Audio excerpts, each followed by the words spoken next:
Welcome to me TV news. నేను మీ మౌనిక. మహబూబ్ నగర్ జిల్లా జడ్చర్ల పట్టణ కేంద్రంలో పోలీసులు నిర్వహించిన తనిఖీలో 2 కిలోల 700 గ్రాముల గంజాయిని స్వాధీనం చేసుకున్నారు. ఈ ఘటనలో 2 మహిళలను పోలీసులు అరెస్ట్ చేశారు. మహిళలు పశ్చిమ బెంగాల్ ప్రాంతానికి చెందిన వారిగా పోలీసులు గుర్తించారు. పోలీసుల వివరాల ప్రకారం రాత్రి 10 గంటల సమయంలో జడ్చర్ల న్యూ బస్టాండ్ సమీపంలో అనుమానాస్పదంగా సంచరిస్తున్న 2 మహిళలను పోలీసులు తనిఖీ చేశారు. వారి వద్ద ఉన్న బ్యాగులను పరిశీలించగా 2 కిలోల 700 గ్రాముల గంజాయి లభ్యమైంది. అరెస్ట్ అయిన మహిళలు బాల్నగర్ మండలంలో హిందుస్థాన్ కంపెనీలో కార్మికులుగా పనిచేస్తున్నట్లు సమాచారం. ఇటీవలి పశ్చిమ బెంగాల్ ఎన్నికల ఓటింగ్ కు వెళ్లి తిరిగి వచ్చిన అనంతరం బాల్నగర్, మోతిఘన్పూర్, రాజ్పూర్, జడ్చర్ల ప్రాంతాల్లో 5 గ్రాముల చొప్పున ప్యాకెట్లు తయారు చేసి 300కు విక్రయిస్తున్నట్టు తెలిపారు. స్వాధీనం చేసుకున్న గంజాయి విలువ సుమారు 1.60 లక్షలు ఉంటుందని పోలీసులు అన్నారు. ఎన్డీపీఎస్ చట్టం ప్రకారం జనవరి నుండి ఇప్పటి వరకు జడ్చర్ల పరిధిలో 5 కేసులు నమోదు చేసి 15 మందిని అరెస్ట్ చేసినట్లు వెల్లడించారు. ఈ క్రమంలో మొత్తం 5 కిలోల 100 గ్రాముల గంజాయిని స్వాధీనం చేసుకున్నట్లు పోలీసులు వెల్లడించారు. Special drive, eagle team, awareness కార్యక్రమాల ద్వారా జడ్చెల్ల, బాల్నగర్, బూత్పూర్, మహబూబ్ నగర్ ప్రాంతాల్లో ప్రజలకు అవగాహన కల్పిస్తున్నామని పోలీసులు వెల్లడించారు. ప్రొహిబిషన్ ఎక్సైజ్ జడ్చెర్ల సిఐ గారు, ఎస్ఐ గారు, సిబ్బంది అందరూ కూడా రాత్రి 10 to 10:30 ఆ ప్రాంతంలో కొత్త బస్టాండ్ ఏరియాలో రూట్ వాచ్ మరియు సస్పెక్టెడ్ పర్సన్స్ని చెక్ చేసే సందర్భంగా ఒక 2 ఉమెన్స్ అనుమానాస్పదంగా కనిపించగా వాళ్ళ యొక్క బ్యాగ్స్ మరియు వాటిని సెర్చ్ చేయడం జరిగింది. ఆ సెర్చ్లో వారి వద్ద ఎండు గంజాయి 2.71 kgs 2 కేజీల 700 గ్రాముల ఎండు గంజాయి మాకు ఆ యొక్క సెర్చ్లో దొరకడం జరిగింది. వారిని విచారించగా అట్టి ఉమెన్స్ వెస్ట్ బెంగాల్ ప్రాంతానికి చెందిన వారుగా తెలిపారు. వారి యొక్క పర్మనెంట్ అడ్రస్ మేడినీపూర్, వెస్ట్ బెంగాల్. ప్రస్తుతం వాళ్ళు ఈ యొక్క హిందుస్థాన్ బాల్నగర్ మండలంలో హిందుస్థాన్ కంపెనీలో లేబర్గా పనిచేస్తున్నారు. ఈ యొక్క టెంపరీగా ఈ ప్రాంతంలో నుండి ఈ యొక్క వెస్ట్ బెంగాల్లో రీసెంట్గా జరిగిన ఎలక్షన్స్ ఆ యొక్క ఓటింగ్ వేయడానికి అటు వెళ్ళి వస్తూ ఈ యొక్క ఎండు గంజాయిని తేవడం జరిగింది. ఈ ఎండు గంజాయిని తెచ్చి 5 grams చొప్పున సాచెట్స్ మాదిరిగా పెట్టి 300 రూపాయలకి ఒక సాచెట్ మాదిరిగా ఈ పోలేపల్లి సెజ్ ప్లస్ ఆ యొక్క బాల్నగర్, మోతీనగర్ ఆ ప్రాంతంలో వీళ్ళ యొక్క అమ్మడానికి తెచ్చామని వాళ్ళ యొక్క ఒప్పుకున్నారు. ఇక అట్టి యొక్క గంజాయిని ఎన్డీపీఎస్ చట్టం ప్రకారం ప్రాపర్టీని సీజ్ చేసి వాళ్ళని యొక్క కస్టడీలోకి తీసుకోవడం జరిగింది. తదుపరి విచారించి వాళ్ళని రిమాండ్ చేయడం జరుగుతుంది. ఇదే విధంగా జడ్చర్ల స్టేషన్ లిమిట్స్లో జనవరి నుంచి ఇప్పటి వరకు ఈ సంవత్సరం ఇప్పటి వరకు 5 కేసులలో 9 మందిని అరెస్ట్ చేయడం జరిగింది. అదేవిధంగా మొత్తం 21 కేసులు మనం డిటెక్ట్ చేయడం జరిగింది. ఆ 21 కేసులలో 41 మంది పర్సన్స్ని అంటే మహబూబ్నగర్ స్టేషన్ పరిధి మరియు జడ్చర్ల పరిధిలో మొత్తం కలిపి 21 కేసులో 41 పర్సన్స్ని అరెస్ట్ చేసి 8 కేజీల 900 గ్రాముల ఎండు గంజాయిని స్వాధీనం చేసుకోవడం జరిగింది. సో యొక్క తెలంగాణ గవర్నమెంట్ యొక్క ముఖ్య ఉద్దేశం ఏంటంటే ఈ యొక్క ప్రజాపాలన ప్రగతి ప్రణాళికలో భాగంగా మా సే నో టు డ్రగ్స్ అనేటువంటి ప్రత్యేకమైన కార్యక్రమం చేపట్టడం జరిగింది. దానిలో April 27th నుంచి May 2nd వరకు మేము అదేవిధంగా ఈ స్పెషల్ డ్రైవ్లో హైదరాబాద్ నుంచి TG nap eagle team special force ద్వారా మా యొక్క ఎక్సైజ్ సిబ్బంది మహబూబ్నగర్ జిల్లాలో అవేర్నెస్ ప్రోగ్రామ్స్ ఈ యొక్క గాంజా తాగడం వల్ల, అమ్మడం వల్ల కలిగే అనర్థాలని కళాశాల విద్యార్థులకి, స్కూల్ విద్యార్థులకి, ఈ యొక్క కోలేపల్లి సెజ్ ప్రాంతంలో వర్కర్స్కి అవేర్నెస్ ప్రోగ్రామ్స్ కండక్ట్ చేయడం జరిగింది. సో ఈ యొక్క దాంట్లో భాగంగా ఈగల్ టీమ్స్లో ఈ యొక్క అవేర్నెస్ ప్రోగ్రామ్స్ ఎక్కడెక్కడ అంటే మోతీనగర్, మోతిగన్పూరు, బాల్నగర్, జడ్చర్ల, భూత్పూర్ ఇలాంటి ప్రాంతాలలో ఉన్న స్కూల్లో కానీ యొక్క సెజ్ ప్రాంతాలలో కూడా ఈ యొక్క అవేర్నెస్ ప్రోగ్రామ్స్ చేయడం జరిగింది. 710 గ్రాముల యొక్క గంజాయి అంతర్జాతీయ మార్కెట్లో మన దగ్గర 1,60,000 చిల్లర ఉంటుంది. అదేవిధంగా వీటితో పాటు 2 మొబైల్ ఫోన్స్ని 2 మొబైల్ ఫోన్స్ కూడా సీజ్ చేయడం జరిగింది. రూట్ వచ్చి ఎక్కడ? రూట్ వచ్చి కొత్త బస్ స్టాండ్ ఏరియా జడ్చర్లో. మా కొత్త వాళ్ళే వీళ్ళు కూడా మన వెస్ట్ బెంగాల్ ఓటింగ్ రీసెంట్ జరిగింది చూడండి, ఆ ఓటింగ్ కొరకు పోయి వస్తూ పట్టుకొచ్చి మా యొక్క ఇన్ఫర్మేషన్ వాటి మీదనే నిఘా పెంచడం వల్ల మా టీం స్పెషల్గా కార్తీక్, సురేష్, పద్మ వీళ్ళ యొక్క ఎఫర్ట్స్ తోటి ఈ కేసు, మా సిఐ గారు విప్లవ్ వీళ్ళ ఎఫర్ట్స్ తోటి ఈ కేసుని ఈజీగా డిటెక్ట్ చేయడం జరిగింది. ఇదే విధంగా ఈ యొక్క గాంజాయి మీద ప్రత్యేకంగా మా పై అధికారులు, డిప్యూటీ కమిషనర్ గారు, ఎక్సైజ్ సూపరింటెండెంట్ గారు, వీళ్ళు కమిషనర్ గారు వీళ్ళేమి ప్రత్యేకమైనటువంటి గాంజా అంటే డ్రగ్స్ మీద స్పెషల్ టీమ్స్ని, ఇంటెలిజెన్స్ టీమ్స్ని పెట్టి వీటి మీద వర్కౌట్ చేయడం వల్ల అందులో భాగంగానే మాకు రాత్రి 10:30 ఆ ప్రాంతంలో మేము ఈ కేసుని ఛేదించడం జరిగింది.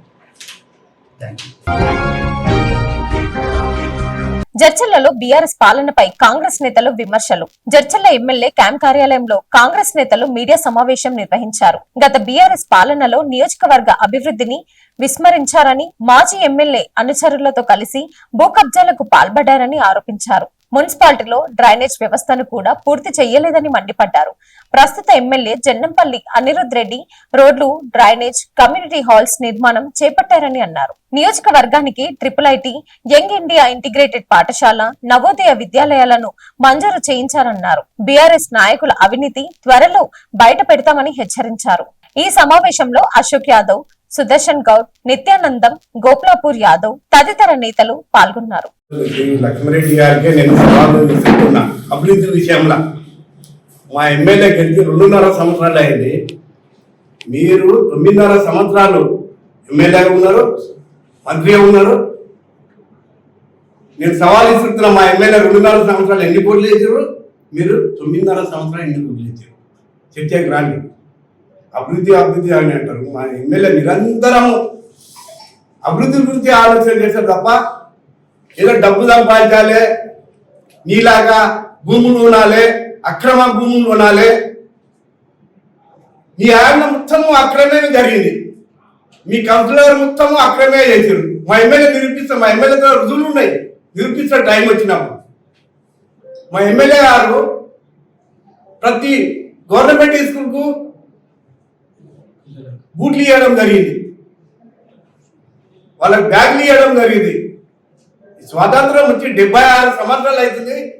మన తెలంగాణ నియోజకవర్గంలో ఏ ఎమ్మెల్యే కూడా పిల్లలకు గవర్నమెంట్ హాస్పిటల్, గవర్నమెంట్ స్కూల్ పిల్లలకు వాటర్ బాటిల్ కానీ మంచిగా చదువుకోవాలని, మరి ఇంతవరకు పెద్దలు మా అశోక్ యాదవ్ చెప్పినట్టు IIIT తేవడం అంటే మామూలు విషయం కాదు. అక్కడ మనకు బాసరలో ఉంది తెలంగాణ. మరి మా ఎమ్మెల్యే IIIT తేవడం, మరి నీ మంత్రి ఉన్నప్పుడు తెవచ్చు కదా. నీ మంత్రి ఉన్నప్పుడు ఏం చేసావు చెప్పు, తెచ్చాలని. నువ్వు హాస్పిటల్ కట్టినావు, అది మా దళితులది, మా చుట్టాలది.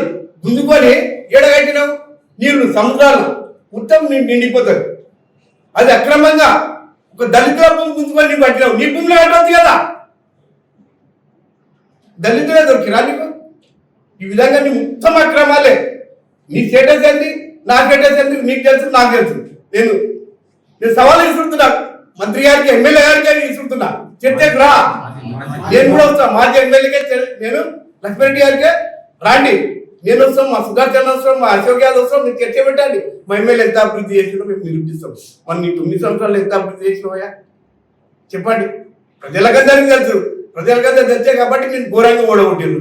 మరి అప్పుడు 45,000 మెజార్టీ వచ్చింది.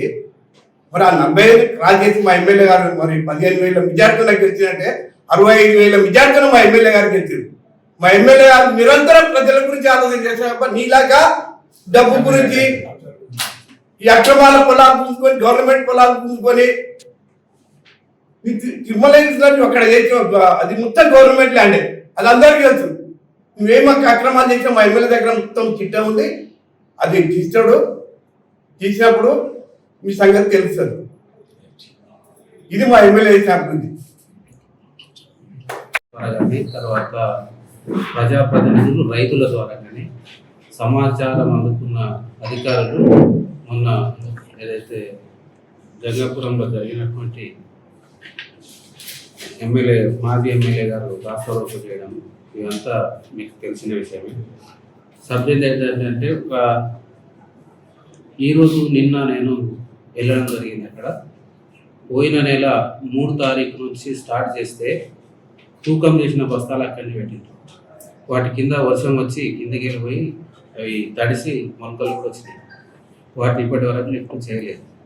ఎందుకు చేయలేదంటే ఇక్కడ ఉన్నటువంటి యాదగిరి అనే వ్యక్తి సమాచారాన్ని ప్రభుత్వ అధికారులకు తెలియజేయకుండా మరి ఇక్కడ ఎంత స్టాక్ ఉంది, ఈ స్టాక్ను లిఫ్ట్ చేయాలంటే ప్రయత్నాలు కూడా చేయాలి. అతనికి ప్రజాప్రతినిధులు అక్కడ లేకపోవడం, వారి నిర్లక్ష్యం వల్లనే అక్కడ 50,000 బస్తాల దాకా ఆగిపోయినాయి. వాటిని 4-10 ట్రాక్టర్లను ఇప్పుడు మన గోడౌన్ నాగరాజు తీసుకోవడం జరిగింది. ఆ రోజు అక్కడ ప్లేస్ లేక వాళ్ళు ఏం చేసినారు, 2-3 తీసుకున్నారు, మిగతా వాటిని రిటర్న్ చేసిండ్రు. ఎందుకు చేశానంటే ఇక్కడ మార్కెట్ వాళ్ళు కూడా కొద్దిగా లోపం ఉంది. ఏంటంటే వాళ్ళు ఎంత చేయాలి, హైట్ ఎంతైనా పెంచుకోవచ్చు. అక్కడ ఒక నిచ్చెన లాంటిది పెట్టి అది పెడితే గోడౌన్ ఇచ్చినాం. గోడౌన్లో వాళ్ళు 16 సంచుల హైట్ వరకే వేసారు. 16 సంచులు వేస్తే ఇంకా 20 సంచులు కాదు 30 సంచులు వేసినా కానీ ప్లేస్ ఉంది. హైట్ పెంచకపోవడం వల్ల దాన్ని గోడౌన్ నిండిందని చెప్తాను. అయితే ఇటువంటివన్నీ చిన్న విషయాలను సరిచూసుకోలేక ఇప్పుడు జరిగింది. మరి నిన్నటి నుంచి మేము వచ్చిన తర్వాత ఛార్జ్ తీసుకున్న తర్వాత అయితే ఒక్క లారీ కూడా రాలేదు. లారీలు అంటే అక్కడ డంప్ నింపినవి ఎక్కడనే ఆగి ఉన్నాయి, వాటిని అన్లోడ్ చేసుకోలేదు. వాటిని ఇంకోటి పెట్టాలంటే మాది పోయిన లారీ దించలేదు, మేము ఇంకోటి పెట్టామని లారీలను పంపించలేదు.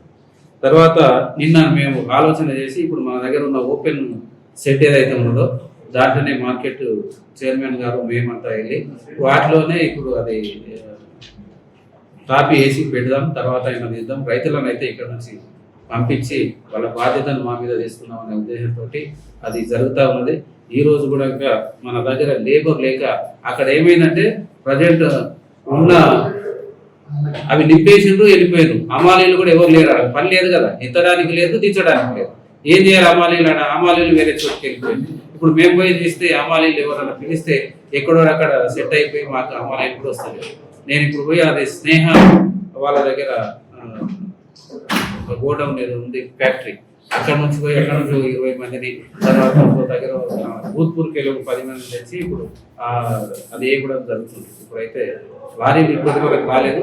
ఈ రోజు 4 లారీలు పంపిస్తున్నారు. ఆ 4 లారీలు పంపించి ఏర్పాటు చేస్తాం. మిగతా అన్ని ఈ ధాన్యం ఏదైతే 40-50 వేల బస్తాలు ఉన్నాయో బయటికి పంపడానికి వీలైనది బయటికి పంపుతాం. మిగతా అన్ని కూడా అక్కడ ఓపెన్ గోడౌన్లోనే నిల్వ చేసి తర్వాత అయినా పంపించడానికి ఏర్పాటు చేసినాం. ఇది రైతులకు సంబంధించిన విషయం.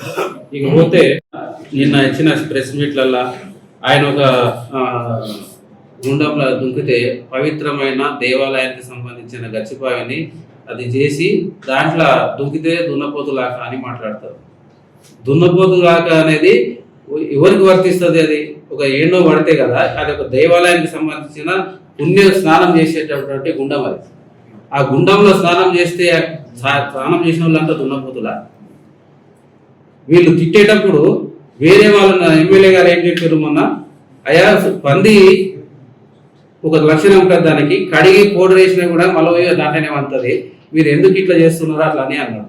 దానికి ఆయననే వర్తించుకొని నేనే పందిని, ఆయన ఎమ్మెల్యేనే పందిని అన్నట్లుగా రాయడం, చెప్పడం, రాయడం కాదు వాళ్ళు మాట్లాడడం, ఇవన్నీ ఏమవుతున్నాయంటే పంచాయతీకి దిగితే మరి ఓకే, మేము కూడా చూస్తాం. ఆ పంచాయతీలు మాతోటి కూడా శాతం అయితే పంచాయతీ పెడుకుందామా, అభివృద్ధి గురించి కాన్స్టిట్యున్సీ గురించి ఆలోచన చేద్దాం.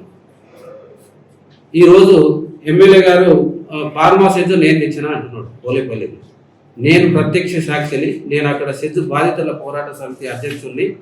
నేను లక్ష్మారెడ్డి గారు ఒక ఫ్యాక్టరీ గురించి పోలేపల్లి రైతులతో ఒప్పించి మాట్లాడి ఇక్కడ పెట్టిద్దాం అని మాట్లాడిన సందర్భంలో ఆయన వస్తే ఇట్లా నేను ముక్కు గుంకి రాస్తాను.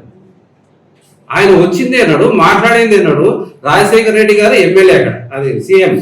అతను ఉండి ఇక్కడ చేయాలని దాన్ని పట్టుదలతో చేపిస్తే కలెక్టర్ ఎస్పీ వచ్చి ఇక్కడ రాష్ట్ర రోగులు జరిగిన దగ్గర అక్కడ ఇక్కడ మేము ఇబ్బంది పడినాము. నేను అక్కడ రైతులు, నేను భూములు కూడా కొట్టుకున్న దాంట్లో నేను ఒకరిని. మేము పోయి పంచాయతీ అంటే తస్వీ చేసి ఇక్కడ నసీరుద్దీన్, కాజా నసీరుద్దీన్ ఉంటే పట్టుకొని పోయి మాట్లాడి అన్ని చేసి పైన వచ్చి మినిస్టర్ అదే సీఎం గారు ఒత్తిడి చేస్తున్నారు, ఇది ఎట్లా స్టార్ట్ కావాలంటే మేము ప్రయత్నం చేసినాం.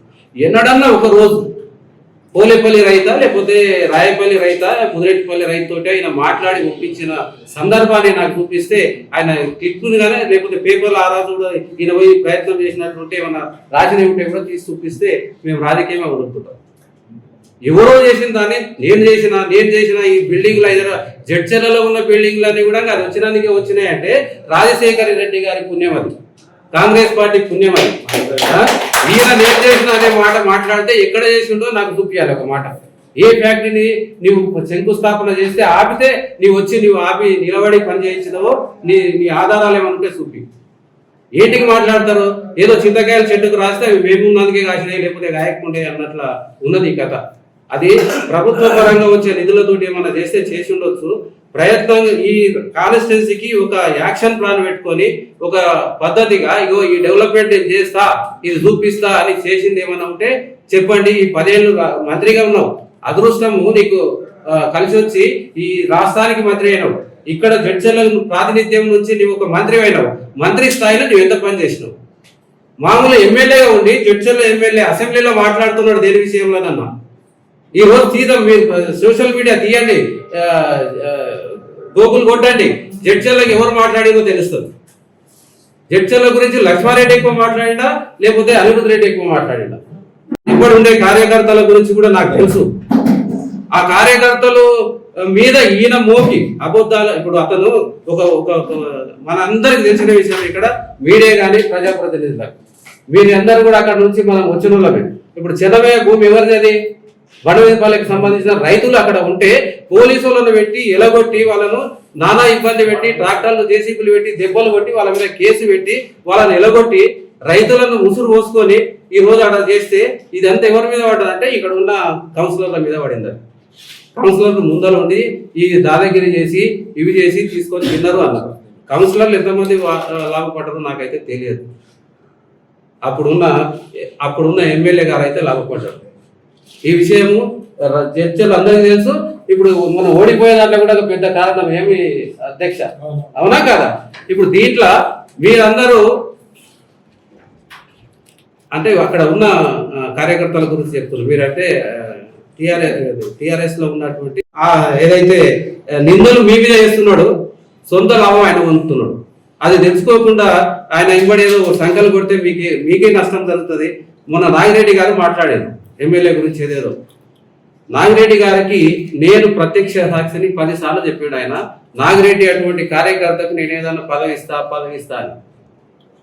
ఎన్నడూ నేను పదవి రాలే, ఆయనకి ఏం రాలే. అయితే వీళ్ళకి అధికారం ఇస్తా అని చూపించి ఎంకబెట్టుకొని తిప్పుకున్నా తప్ప వాళ్ళకు కూడా ఏం జరగదు, వాళ్ళు కూడా ఏం లాభపడరు. కార్యకర్తలుగా నేను చెప్తున్నా. ఈరోజు ఫార్మా కంపెనీ పెద్దపల్లి ఉంది. పెద్దపల్లిలో ఒక ఫార్మా కంపెనీ అంటే అది ఏది మామూలు పొల్యూషన్ కంపెనీ. అది ఆ పొల్యూషన్ కంపెనీ తెచ్చి అక్కడ పెడితే ఇలా రఘుపతి రెడ్డి అనే వ్యక్తి ఆయన మండల పార్టీ అధ్యక్షుడు. ఆయన పొలం చూస్తూ మొత్తం పొల్యూషన్ వచ్చిపోయింది. బాధపడుతున్నాడు. ఈ పార్టీలో ఉన్నా, ఆయన ఎంబడి ఉన్నా, నేను ఏం చేసుకోలేకపోయినా నాకు పొల్యూషన్ వచ్చి పడింది. అమ్ముకుందాం అంటే కొనేటట్లు లేరు. దాంట్లో పంట వేస్తే మళ్ళీ నేను తింటే మాకు ఇంటికి కూడా ఏమైనా రోగాలు వస్తాయేమని భయపడుతున్నాను. అటువంటి కంపెనీలో లాభం ఉందా? లేకపోతే నువ్వు ఆరోగ్య శాఖ మంత్రిగా ఉండి దాంట్లో లాభం వాటా పెట్టుకున్నావా?